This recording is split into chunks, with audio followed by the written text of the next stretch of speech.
we guide you through how to transfer PayPal to GCash.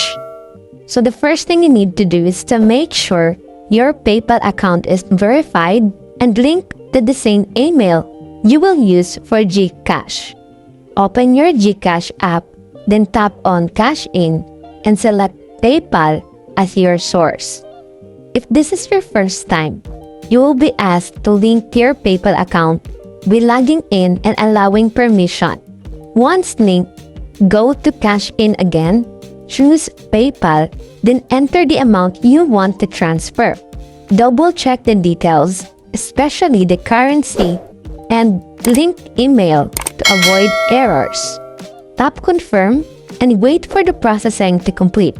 Usually, the transfer reflects within a few minutes, but in some cases, it can take up to 24 hours depending on PayPal's system. You will receive a notification once the money is successfully credited to your GCash wallet. If the transfer fails, check if your PayPal balance is sufficient and if your accounts are properly linked. So that's it.